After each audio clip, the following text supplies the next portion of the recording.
Ya, hoy día vamos a hablar sobre tuberculosis, ¿ya? El tuberculosis es un tema bien extenso, abarca varias cosas, desde la fisiopatología, el diagnóstico, tratamiento, vamos a tratar de hacerlo lo más conciso que se pueda para que se lleven algunas ideas claves, ¿ya?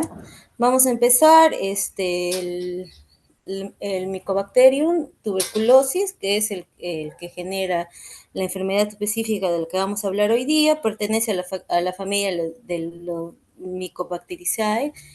Fue descubierto en 1882 por Robert Koch y tuvo su nombre, inicialmente era llamado como Bacterium tuberculosis, pero luego fue cambiado a la denominación actual en el año 96. El, Mycobacterium significa hongo bacteria y esta denominación se le da debido a que el Mycobacterium tiene características muy particulares en el momento del cultivo, lo que lo hace no fácil de cultivar en medios convencionales, ¿ya? Entonces tiene algún comportamiento de hongo sin ser necesariamente un honguito. Vamos a ver que es un bacilo gram positivo, que va a ser aerobio estricto, no va a formar esporas ni cápsulas y es de crecimiento lento. Tiene la característica de ser ácido alcohol resistente, o sea, debido a que tiene una pared amplia de contenido de lípidos, va a hacer que su pared la vuelva ácido alcohol resistente y por lo tanto al momento de hacer las tinciones va a requerir tinciones especiales. Vamos a ver que puede permanecer meses o semanas o meses sobre objetos inanimados, va a resistir a la luz y resiste calores bien altos, ¿ya? Cuando ya son temperaturas muy excesivas, mayores a 65 grados centígrados, se inactivan, pero usualmente van bien en el medio normal. Vamos a ver que en el Perú hay bastantes casos de tuberculosis. Se han reportado que hay una incidencia de 88.8 casos nuevos por cada 100.000 habitantes en el Perú, ¿ya? En los 2 últimos años, los casos más numerosos se han reportado en Madre de Dios, en Ucayali, en Loreto, en Lima y en Ica. En Lima vamos a ver que Lima como departamento concentra el 60% de los casos de tuberculosis y los distritos que son más afectados se encuentran San Juan del Lurigancho, el Rímac y la Victoria. Vamos a ver que el 82% de estos casos son de presentación pulmonar y el resto fue de presentación extrapulmonar. Y dentro de los extrapulmonares vamos a ver que la localización en la pleura es la más prevalente, siguiendo la localización ganglionar y la del sistema nervioso central con un 9%. Vamos a hablar un poco de la fisiopatología de forma rápida para conocer o entender la fisiopatología de la acción de la tuberculosis dentro de nuestro cuerpo. Hay que recordar que la importancia de células como los neumocitos tipo 1, neumocitos tipo 2, y ver que el macrófago es la célula más importante en cuanto a defensa de nuestro cuerpo ante la presencia del micobacterio. También hay que recordar que cuando algún germen, virus, bacteria, algún organismo exterior quiere ingresar a nuestro cuerpo, vamos a ver que las partículas, si son mayores a 10, a 10 micras, no van a pasar la barrera de la vía aérea superior. Ya la vía superior los retiene y luego las expulsamos a través del estornudo. Pero cuando son de tamaños inferiores, sobre todo menores a 1, vamos a ver que estas pueden llegar hasta el alveolo. ¿Ya? Entonces siempre hay la pregunta de cuánto tiempo tengo que yo estar en contacto con un paciente que tiene tuberculosis para poderme infectar, y se dice que esta persona debe estar el contacto con una persona infectada al menos 6 horas al día por un periodo de 60 a 90 días, ¿ya? Entonces, hay que tener más o menos entre 3 meses de contacto con una persona que está infectada y por lo menos al día unas 6 horas al día. ¿No? Es por eso que usualmente las familias que viven hacinadas, las personas que comparten cuartos, todos los que viven juntos, y de repente hay una persona que está infectada, tienen más tendencias a hacer la infección que personas que no comparten cuartos o personas que no viven en hacinamiento. Entonces vamos a ver esta gráfica rápidamente, vamos a ver que el ciclo de la tuberculosis. Ya primero tenemos a la persona, tenemos una persona que estornuda, que está, que comparte las microgotas, y la persona sana la interioriza dentro de su cuerpo, ¿no? Estas gotas de aerosol. Estas gotas de aerosol van a entrar hasta la parte del pulmón y en el pulmón se van a encontrar con el macrófago. El macrófago alveolar, como les había comentado, va a ser la célula más importante en contra del micobacterio y lo que va a hacer este macrófago es fagocitar al micobacterio.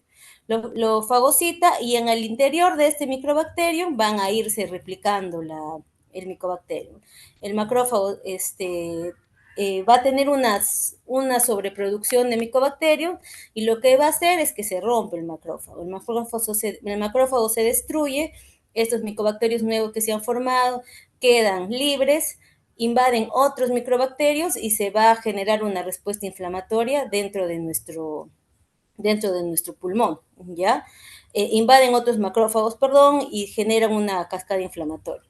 Dentro de esta cascada inflamatoria van a haber dos respuestas. Una respuesta en la que se va a generar polimorfonucleares y vamos a tener otra respuesta en la que se va a desencadenar la respuesta de monocitos, ¿ya?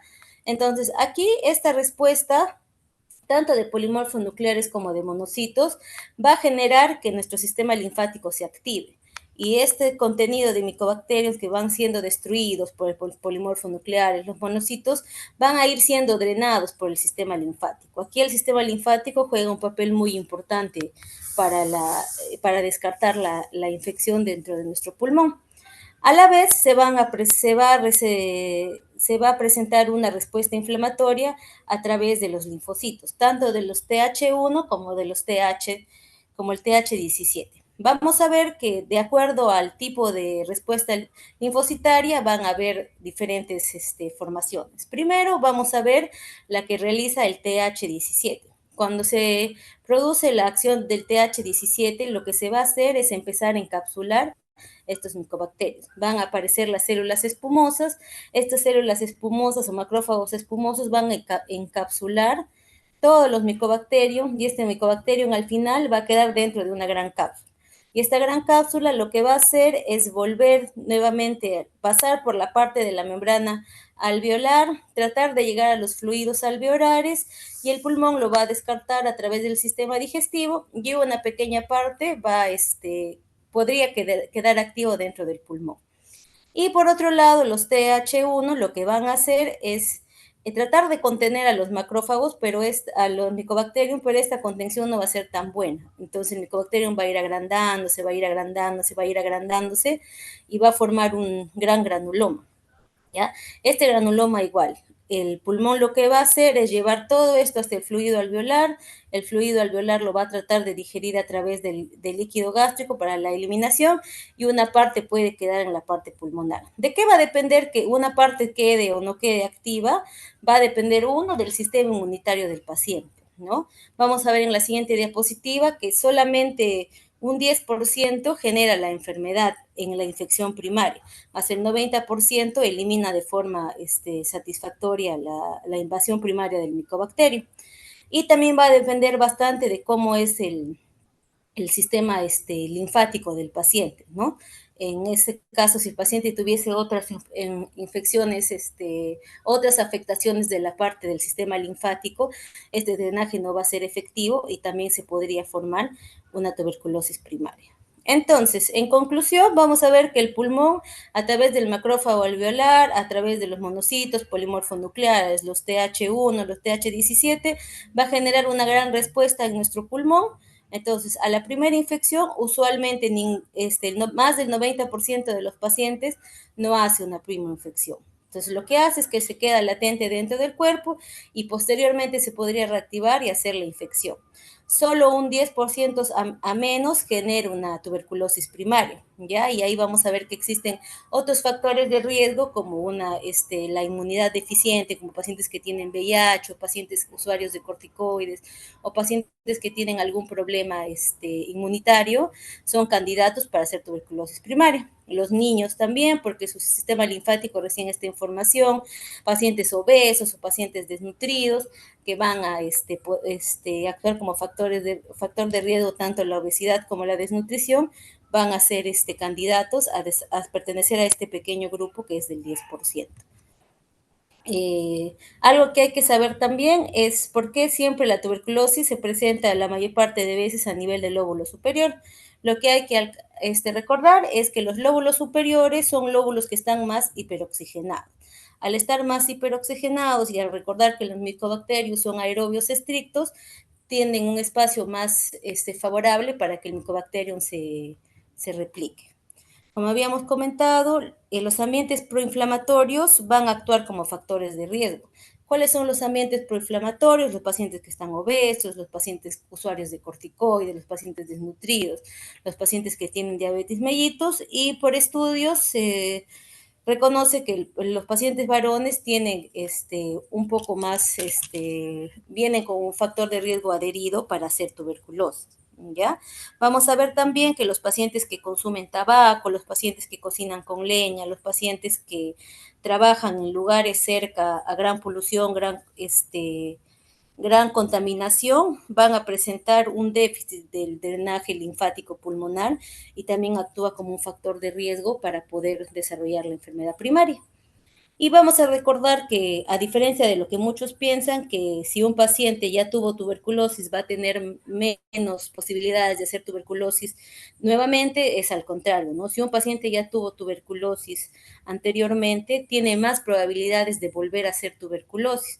Si es que no se corrigen primero los factores de riesgo que generaron o que apoyaron al primer cuadro de infección, y segundo, porque la tuberculosis genera grandes lesiones, ¿no? Genera espacios cavitarios, genera bronquiectasias, gran tejido fibrótico, y esos lugares se vuelven lugares para nuevas infecciones. ¿Ya? Entonces, un paciente que ha tenido tuberculosis anteriormente tiene más probabilidades de volverse a infectar, sobre todo dentro de los primeros 10 años. Vamos a ver que el diagnóstico lo vamos a hacer primero por la sintomatología, ¿no? De acuerdo a la sintomatología que presenta el paciente. En la parte pulmonar, porque nos vamos a abocar a la parte pulmonar, podemos confirmarlo con hallazgos radiográficos que pueden verse tanto en la radiografía como en la tomografía. Luego pasamos al estudio microscópico y finalmente el diagnóstico final se hace con cultivo. El cuadro clínico va a depender bastante del lugar donde se ubique la tuberculosis, ¿ya? En el caso de la tuberculosis pulmonar, vamos a ver que el síntoma más importante va a ser la tos. No necesariamente tos con hemoptisis, ya que solamente el 37% de los pacientes presenta hemoptisis. Puede ser una tos productiva con secreción blanquecina, amarillenta, verdosa, de acuerdo a cada paciente. Vamos a ver también que la pérdida de peso es uno de los síntomas más frecuentes. Vamos a ver pacientes que tienen fatiga, se acompaña de fiebre, su duración nocturna, y también va a haber pacientes con hemoptisis, pero no es un síndrome patognomónico ni tampoco está presente en todos los pacientes. Vamos a estudiar a un paciente que ya tiene las características anteriores, más de un tiempo de enfermedad de 15 días, que presenta tos, fiebre, baja de peso y que nos da luces de que pudiera tener tuberculosis. Vamos a hacer el estudio del esputo, ¿no? La baciloscopía directa. En la baciloscopía directa lo que vamos a utilizar es la tinción de Cien-Nielsen. La tinción de Cien-Nielsen, y vamos a ver que para que un esputo salga positivo se va a requerir entre 5.000 a 10.000 bacilos por mililitro. También recordar que la prueba de baciloscopía directa es operador dependiente. Entonces va a depender también de la experiencia del laboratorista que nos lea el esputo para poder dar un diagnóstico al 100% confiable. En este cuadrito de aquí vamos a ver lo de las cruces, ¿no? Cuando el paciente es positivo, cuando presenta una cruz, 2 cruces, 3 cruces, de acuerdo al número de BART que se encuentren por campo. Vamos a realizar un cultivo. El cultivo es obligatorio en todos los pacientes, sean BK positivos o BK negativos, siempre que tengan sintomatología respiratoria y también se apoye con una radiografía patológica, ¿ya? Aquí es más sensible y necesita menos bacterias, solamente 10 bacterias por minuto en la muestra para poder hacer un cultivo. Los cultivos van a ser de 2 tipos, pueden ser cultivos sólidos y cultivos líquidos, y se recomienda que se realicen ambos tipos de cultivos cuando se hace el diagnóstico cuando se empieza a hacer el diagnóstico de la enfermedad. También vamos a ver que hay muestras en cultivo estéril y no estéril. Por ejemplo, los cultivos de orina, los cultivos que se hacen en heces son cultivos no estériles, los cultivos limpios son el cultivo de líquido pleural o de aspirado gástrico, y va a haber la diferencia en el tratamiento, en el tratamiento que se hace a la muestra para poder esterilizarlo y luego llevarlo a cultivo. Los cultivos vamos a tener, como mencioné, de tipo sólido y de tipo líquido. Aquí solamente para que conozcan los diferentes tipos de cultivo, el más común es el Lowenstein Jensen, ¿ya? Este de aquí es el que utilizamos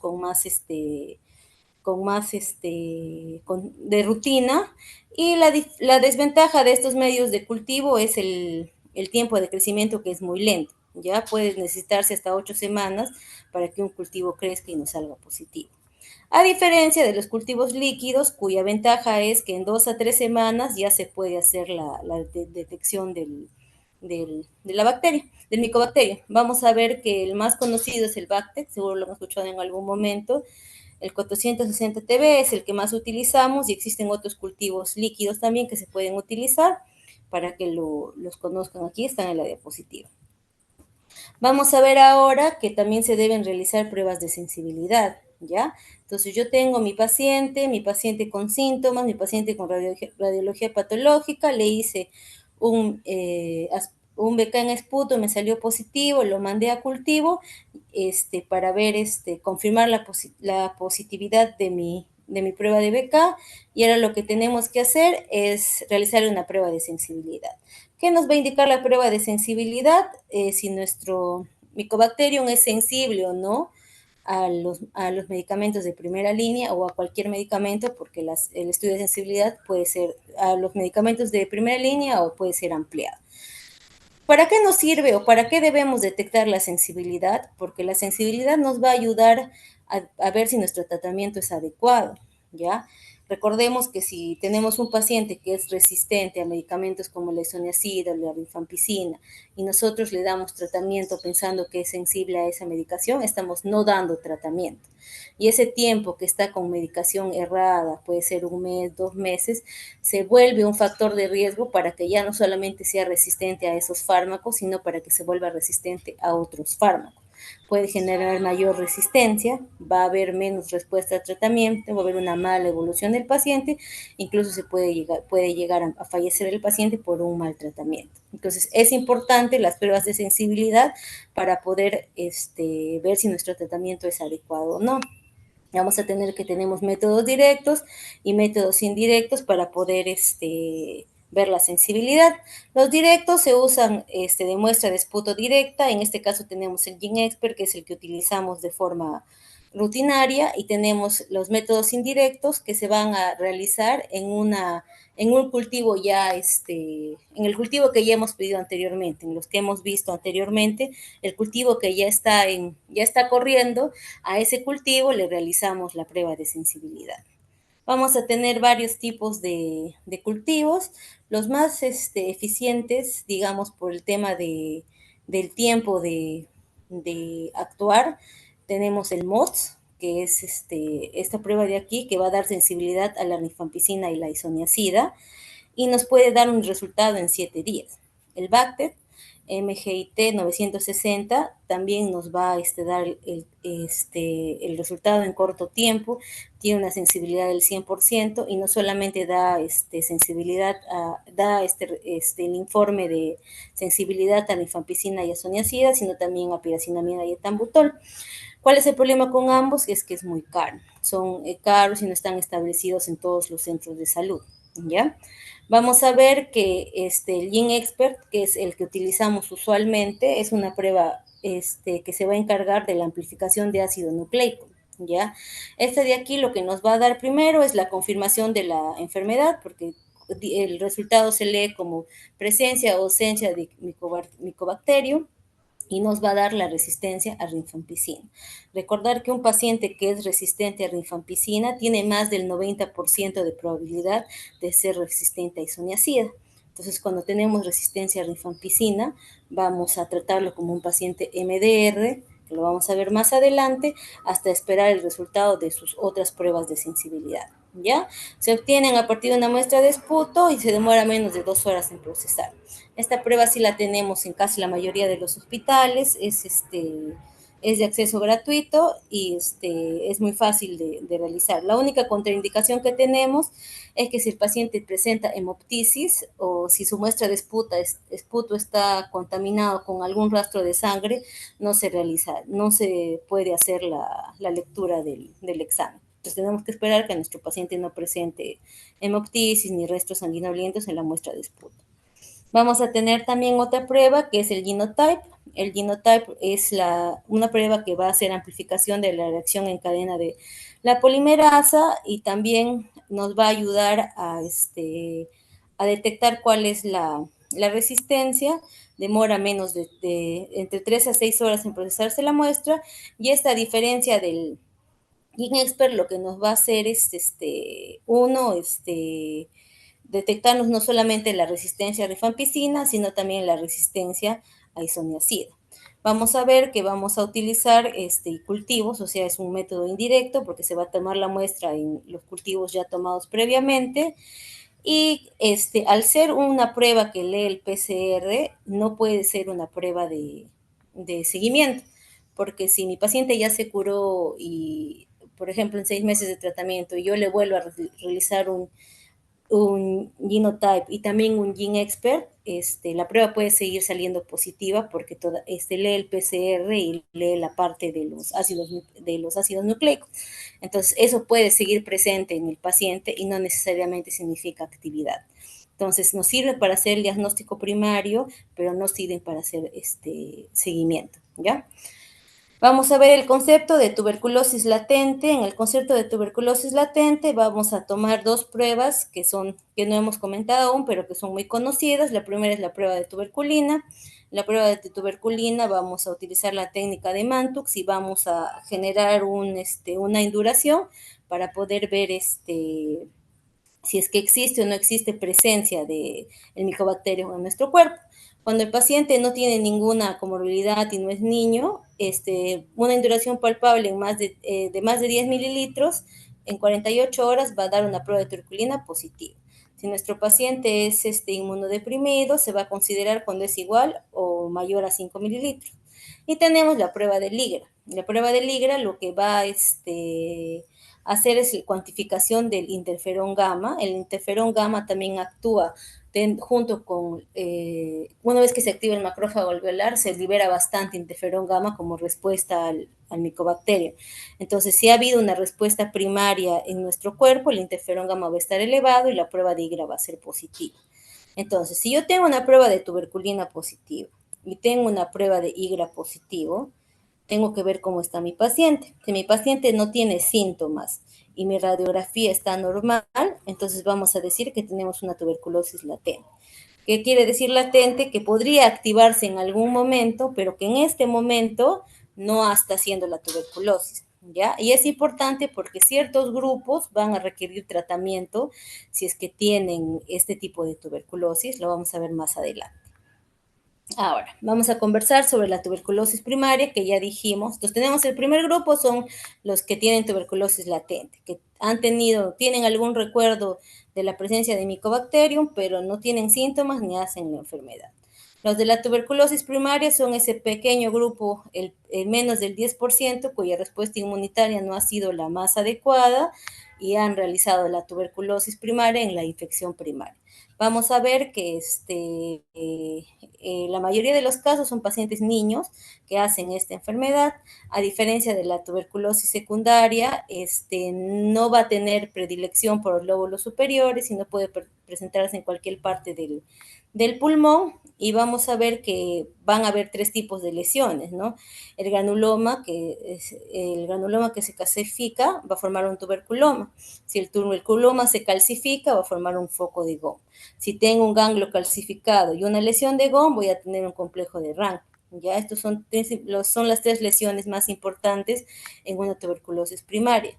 Va a haber bastante compromiso del sistema linfático, sobre todo del lado donde está la lesión, puede haber cuadros de atelectasia distal. Vamos a ver que las lesiones cavitadas en este caso no son muy comunes, ¿ya? Lo más común es la presencia de estos 3 focos, que es lo más común en ese tipo de pacientes. En los pacientes con tuberculosis secundaria, por el contrario, vamos a ver que se comprometen más los lóbulos superiores, sobre todo los segmentos posteriores, y también va a haber un compromiso de los segmentos superiores de los lóbulos inferiores, ¿ya? Aquí no hay una lesión patogónica, pueden haber muchas formas de presentación. Vamos a ver pacientes que tienen lesiones cavitadas, pacientes que tienen consolidaciones, ya sea en un solo lado, con consolidaciones en parche, pacientes que tienen lesiones en árbol en brote, que van a ser pequeños nódulos de 2 a 4 milímetros, que están bien definidos y dan una forma de que estuviesen conectados unos contra otros, como si estuviesen en rama, ¿ya? Los tuberculomas también se pueden ver, pero es de menos proporción, a diferencia de la tuberculosis primaria de la que ya hemos comentado. Vamos a ver la tuberculosis pulmonar miliar. La tuberculosis pulmonar miliar se va a caracterizar por una tomografía o una radiografía donde vamos a ver pequeños nódulos, ¿no? Milia, de 1 a 3 mililitros, distribuidos uniformemente en ambos pulmones, y esto ¿qué va a representar? Que ha habido una diseminación hematógena de la infección. La infección se ha ido por el torrente sanguíneo y ha hecho su diseminación y se puede ver de esta forma. Usualmente los pacientes con milia suelen ser BK negativos, por lo cual se tiene que mandar necesariamente el esputo a cultivo y se pueden hacer las tomas directamente con una fibrobroncoscopía de la parte del lavado alveolo de lavado bronquial para poder hacer la muestra, porque usualmente no son muy bacilíferos, entonces pues, la gran mayoría de los BK salen negativos, ¿ya? Aquí vamos a ver ciertas lesiones, vamos a tener aquí una lesión radiopaca en el lado derecho del pulmón. Aquí vamos a ver cómo hay un aumento del tamaño de los ganglios parieles izquierdos, que puede ser significativo del proceso infeccioso. Aquí en esta tomografía vamos a ver una efusión pleural del lado derecho y vamos a ver bastante micronodulación en el pulmón, que podría ser compatible con una milia que también se ve en el lado izquierdo.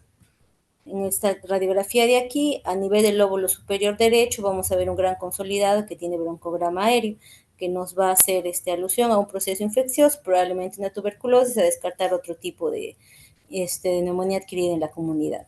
Vamos a ver en esta imagen el compromiso del pulmón izquierdo, tenemos una lesión cavitada, una gran cavidad, y vamos a ver lesiones en árbol en brote, ¿no? Esos pequeños micronódulos como si se ramificaran, las vamos a ver en la parte superior a la lesión. Aquí en esta imagen igual vamos a ver múltiples lesiones consolidadas cavitadas y alrededor de estas lesiones el patrón en árbol en brote, ¿no? Y para el tratamiento vamos a ver la edad del paciente y vamos a ver los medicamentos que se utilizan de acuerdo al tipo de tuberculosis que tenemos. Los medicamentos de primera línea o los medicamentos para tuberculosis sensible, vamos a tener la isoniazida, la rifampicina, la piracinamida y el etambutol. En la dosis que se indica en este cuadrito es la medicación que vamos a utilizar para los pacientes con tuberculosis sensible.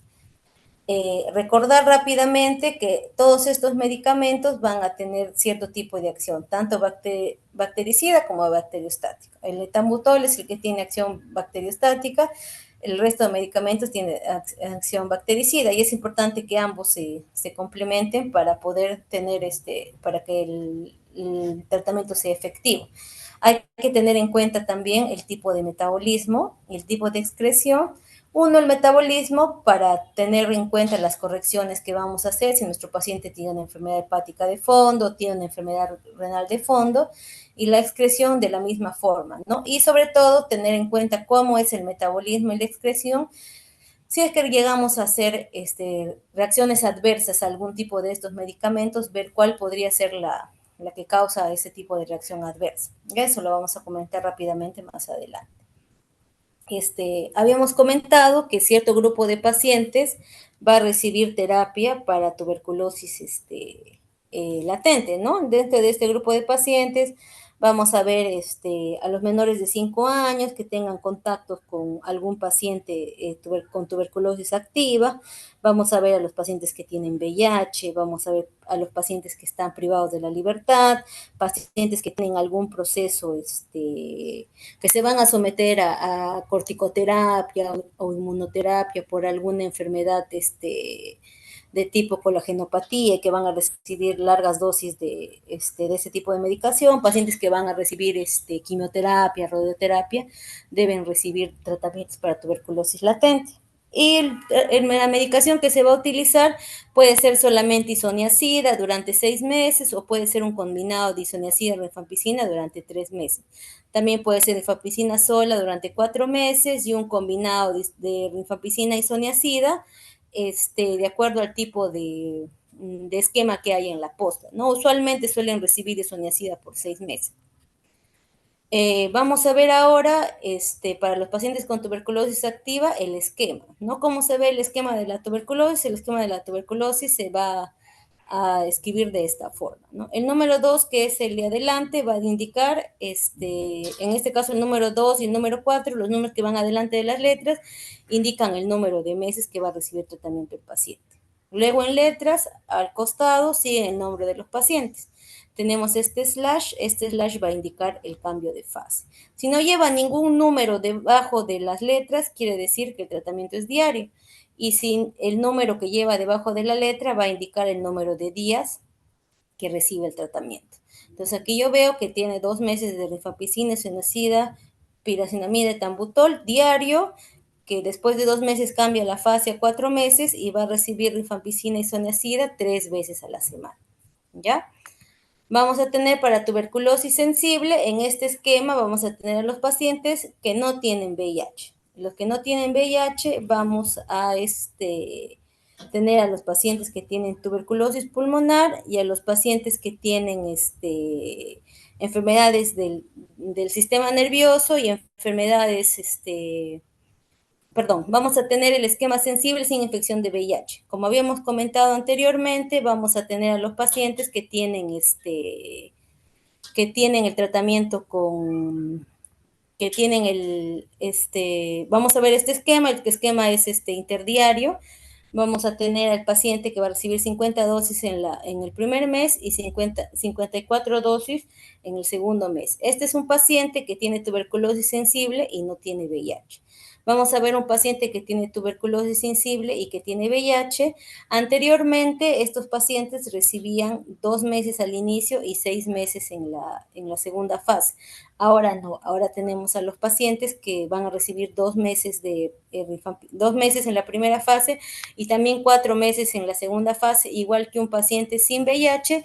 La diferencia va a ser que en la segunda fase va a ser diario para el que tiene VIH y para el paciente que no tiene VIH el tratamiento va a ser interdiario.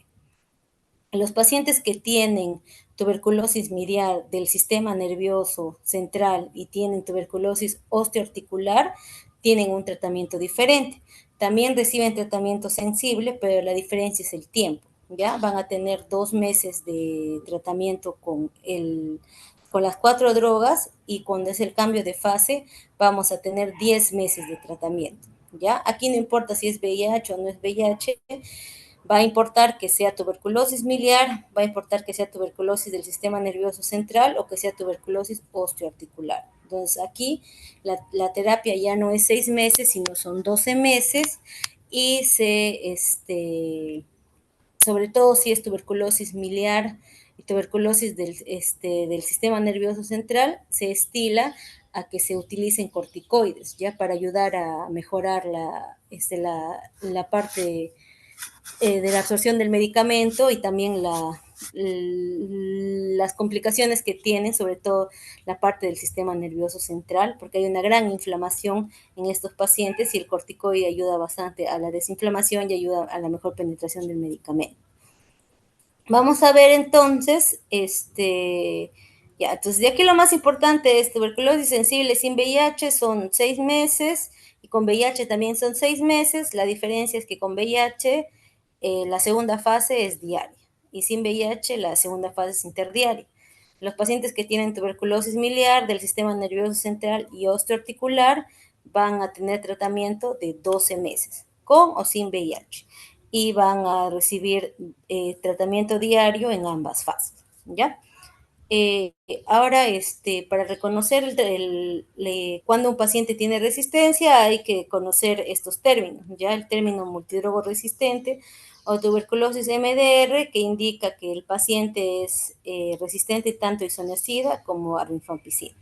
Vamos a ver el término de tuberculosis pre-extremadamente resistente o pre-XDR, cumple cuando el paciente tiene resistencia a isoniazida y a rifampicina y también está detectada la resistencia a una fluoroquinolona.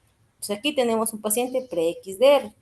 Y un paciente extremadamente resistente es un paciente con TBXDR. Vamos a tener a un paciente que es MDR, que tiene resistencia detectada a cualquier fluoroquinolona, o sea, hasta aquí sería un pre-XDR, y también tiene resistencia a un medicamento del grupo A. Ahorita vamos a ver cuáles son los medicamentos del grupo A. Y hay que recordar que en nuestro país las tasas de MDR son hasta 5,3%, si es que ha tenido episodios previos, y 24% en aquellos pacientes que han sido previamente tratados. Entonces, tenemos una prevalencia de 5,3 sin episodios previos, o sea, el primer diagnóstico es un paciente MDR, y si ya tuvo anteriormente tuberculosis, hay un 24% de que su siguiente cuadro, 24% de probabilidad de que su siguiente cuadro sea una presentación resistente, ¿ya? Entonces, los medicamentos del grupo A tenemos levofloxacina, moxifloxacina, bedaquilina y linezolid. Entonces, aquí nos está diciendo que es resistente a fluoroquinolona o al menos un medicamento del grupo A. Entonces, puede ser resistente a levoamoxi y es resistente a bedaquilina o al linezolid. A cualquier medicamento del grupo A, entonces eso lo hace XDR. Este cambio también recién ha sido la norma técnica del año pasado, antes era ABCD y ahora es ABC, ¿ya? Entonces, eso también ténganlo en cuenta para poder hacer definición de XDR.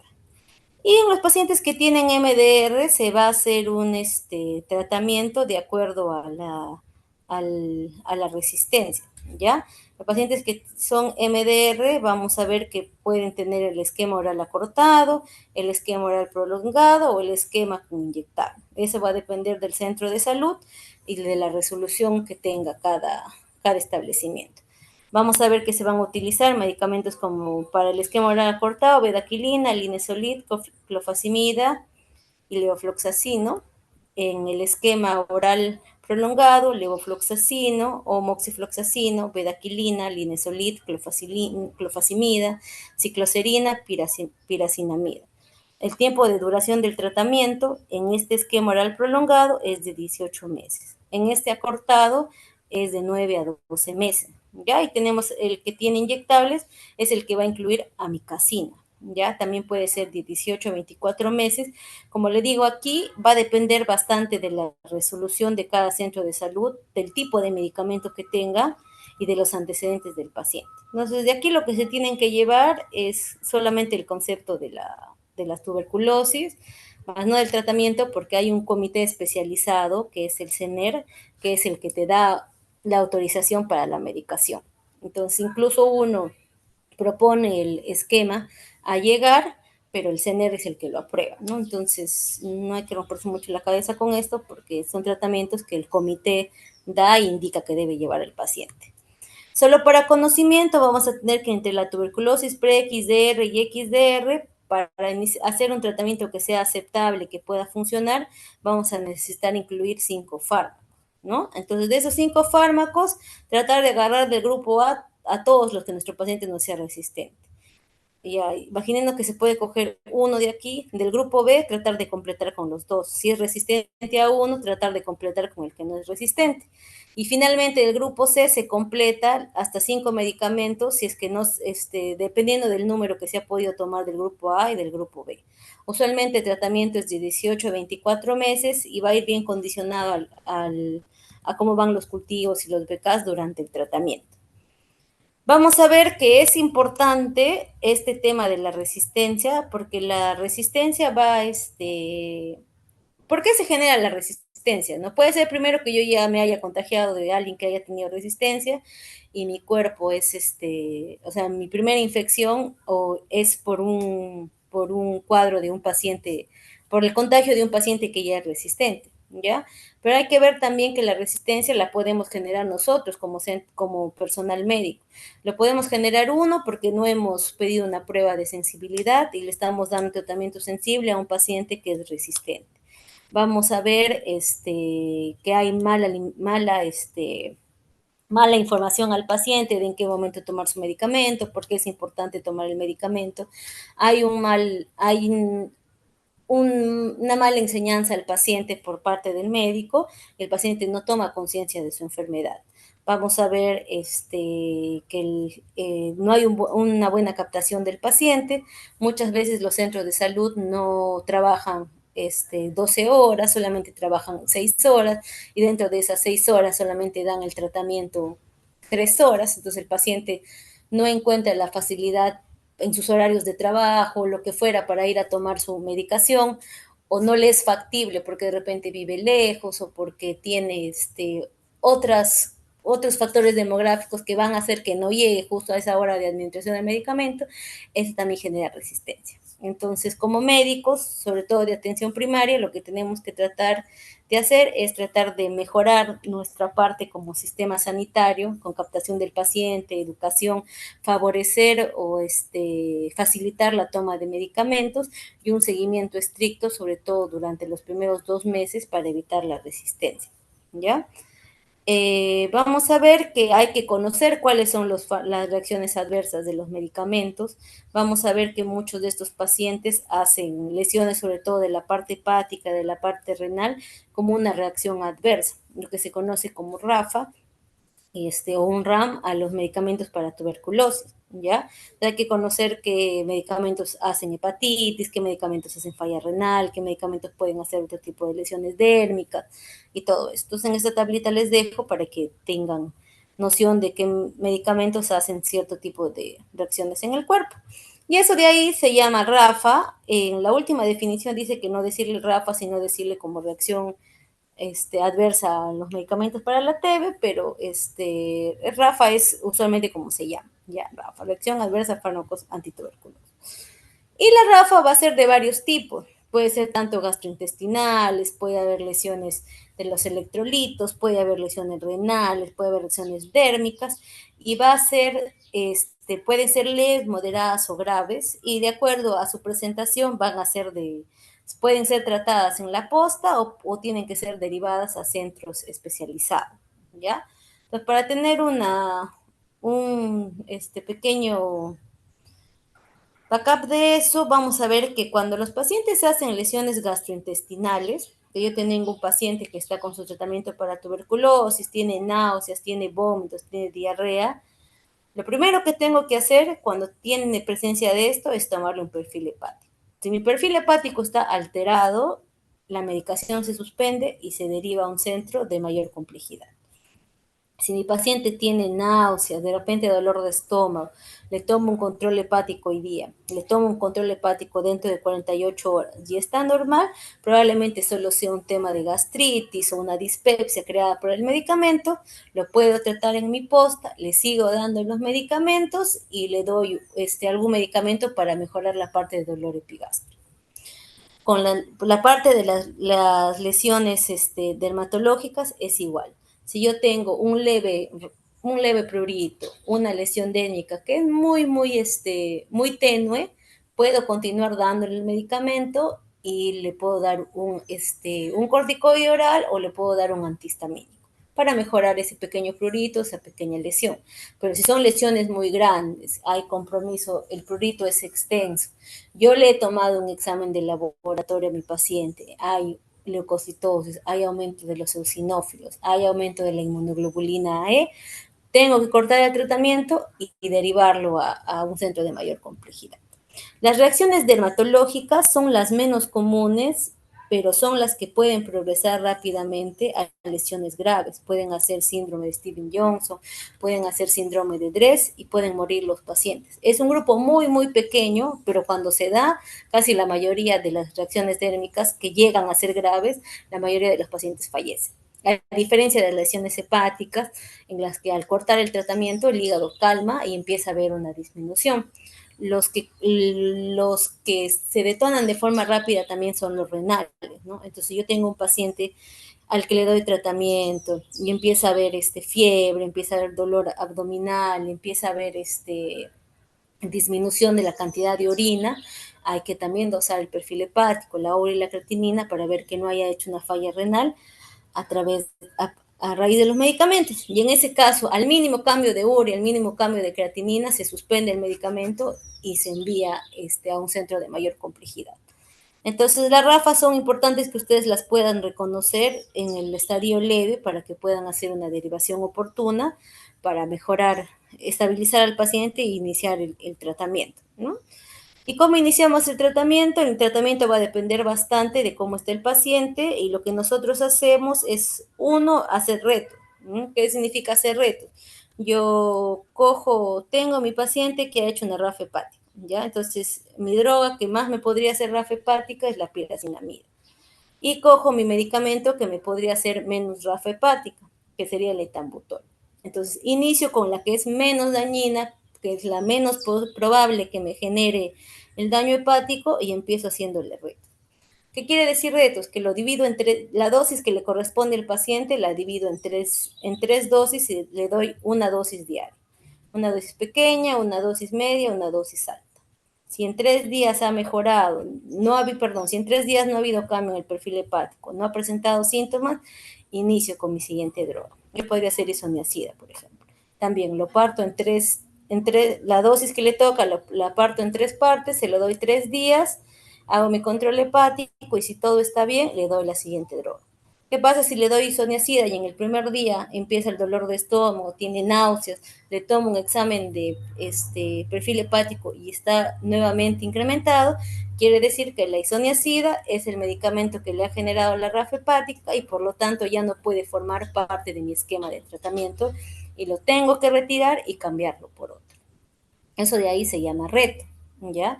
Y cuando los pacientes están muy, muy graves, podemos hacer otro tipo de tratamiento que se llama desensibilización.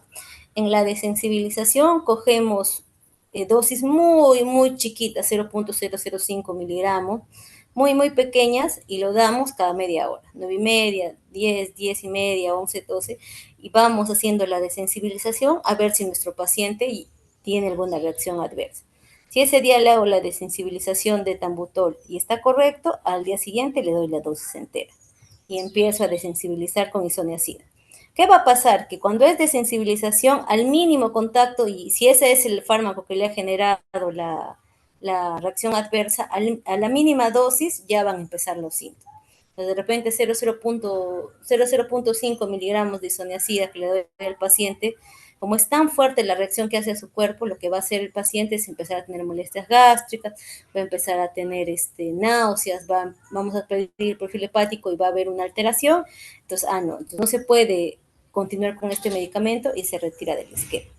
Si se utiliza retos o de sensibilización, va a depender bastante también del médico, de las características clínicas del paciente y de cuán grave ha sido su reacción adversa. ¿Ya? Entonces, solamente para que lo conozcan y sepan que se trabaja así es la parte de los medicamentos.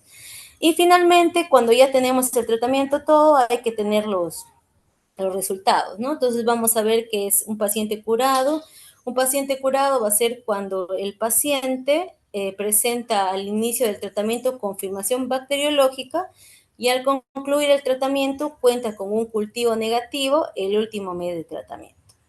Un tratamiento completo es cuando el paciente tiene confirmación bacteriológica al inicio, concluye con buena evaluación, concluye con con un buen cambio radiológico, pero quizás al último mes de tratamiento no le hemos podido sacar una prueba bacteriológica. Entonces, por clínica, radiografía y por sus cultivos anteriores que no sean del último mes, es un tratamiento completo, pero no se considera como curado.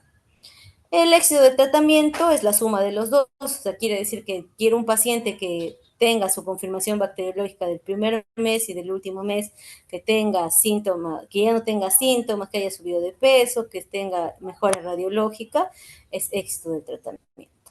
Y la falla en el tratamiento va a depender de si después del cuarto mes, en los pacientes con tuberculosis sensible, todavía sigue siendo positivo el BK.